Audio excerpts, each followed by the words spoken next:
The Sumerian King List is an ancient stone tablet that was originally written in the Sumerian language. It lists the kings of Sumer, an ancient civilization in southern Iraq, and neighboring lands, how long they supposedly ruled for, and where their kingdoms were located.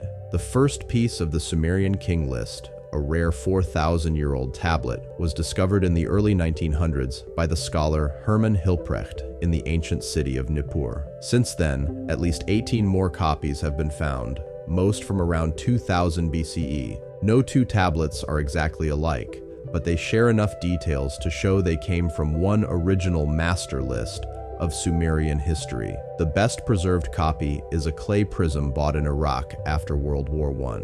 It's now in the Ashmolean Museum in England. Even after over a century of research, the Sumerian King List still puzzles historians today. One big mystery is how the early kings before the Great Flood ruled for so incredibly long compared to those after the flood. The first 8 kings supposedly ruled for a total of 241,200 years, with the longest reign being 43,200 years. In contrast, later kings only ruled for hundreds or a few thousand years. Whether these reigns are literal or symbolic is hotly debated, making the Sumerian King List one of the most intriguing ancient documents ever discovered. After the kingship descended from heaven, the kingship was in Eridug. In Eridug, Alulim became king. He ruled for 28,800 years. Alaljar ruled for 36,000 years. 2 kings. They ruled for 64,800 years. Then Eridug fell and the kingship was taken to Bad Tabira. In Bad Tabira, Enmenlu-Ana ruled for 43,200 years. Enmengal-Ana ruled for 28,800 years. Dumuzid, the shepherd, ruled for 36,000 years. 3 kings, they ruled for 108,000 years. Then Bad Tabira fell, and the kingship was taken to Larag. In Larag, Ensipadzid-Ana ruled for 28,800 years. 1 king, he ruled for 28,800 years. Then Larag fell, and the kingship was taken to Zimbir. In Zimbir, Enmendur-Ana became king. He ruled for 21,000 years. 1 king, he ruled for 21,000 years. Then Zimbir fell, and the kingship was taken to Kurupag. In Kurupag, Ubaratutu became king. He ruled for 18,600 years. 1 king, he ruled for 18,600 years. In 5 cities, 8 kings, they ruled for 241,200 years. Then the flood swept over. The implausibly long reigns of the early Sumerian kings have spawned many interpretations. Mainstream historians often dismiss them as fantasy or mistranslation, since such lengthy lifespans seem scientifically impossible. But looking with an open mind may help decipher their meaning. Let's imagine our civilization endures to the year 3017. By then, technology may allow rapid space travel between stars and galaxies. If we could reach the speed of light, Orion's belt, thought to be the Anunnaki god's home, would take 736 years to reach. Compare that to today's fastest spacecraft, which would take 13 million years. To feasibly travel to Orion's belt, we'd need 1. More advanced spacecraft approaching light speed, and 2. Engineered DNA enabling 1,000-year lifespans. Crossing unknown voids and galaxies for centuries would require innovation and problem-solving abilities beyond current human abilities. How long might the Anunnaki's journey from their planet to Earth have taken? At least 1,000 years. Accomplishing this would likely require DNA modification for longevity. This perspective isn't absurd, since we've manipulated DNA for decades. Evidence even suggests our DNA has been forcibly altered multiple times, not by natural evolution, but by selective evolution.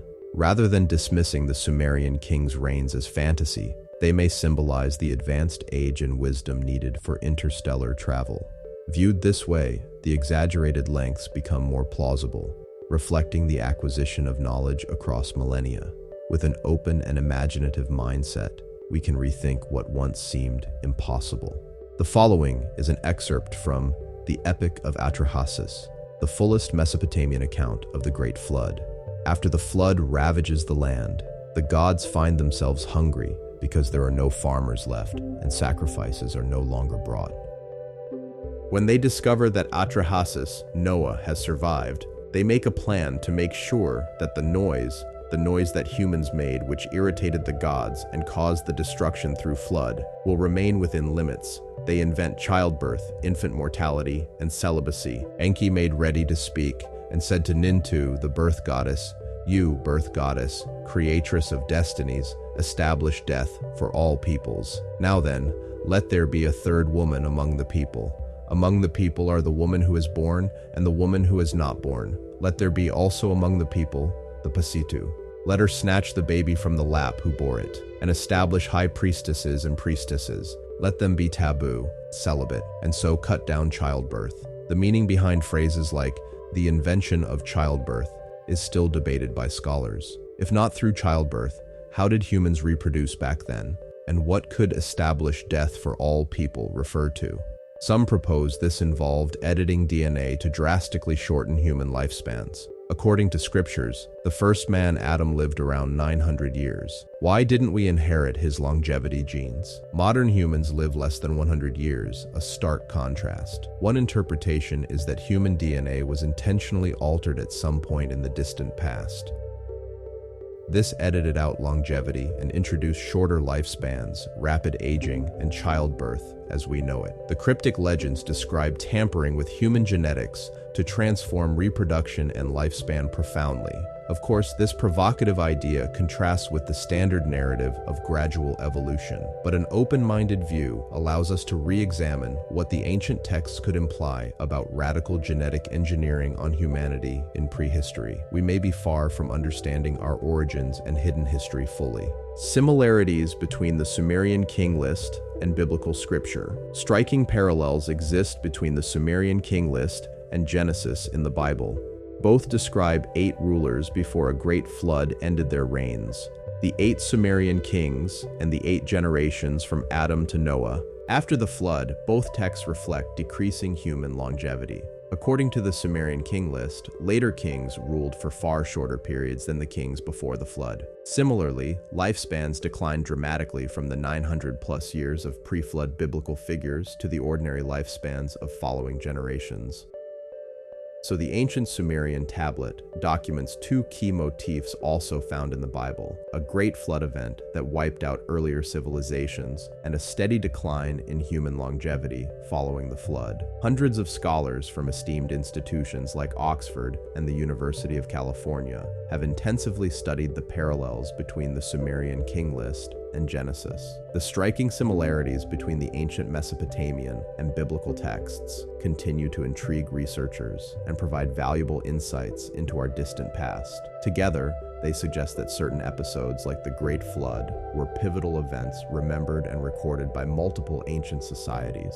Conclusion: the Sumerian King List, a puzzling relic of lost history. The Sumerian King List remains one of the most enigmatic artifacts from the ancient world, a 4,000-year-old record that challenges our understanding of early human civilization. Unlike any other historical document, it presents a timeline of kings whose reigns span tens of thousands of years, particularly before the Great Flood, followed by a dramatic decline in lifespans afterward. The mystery of the pre-flood kings. The most baffling aspect of the King List is the implausibly long reigns of the earliest rulers.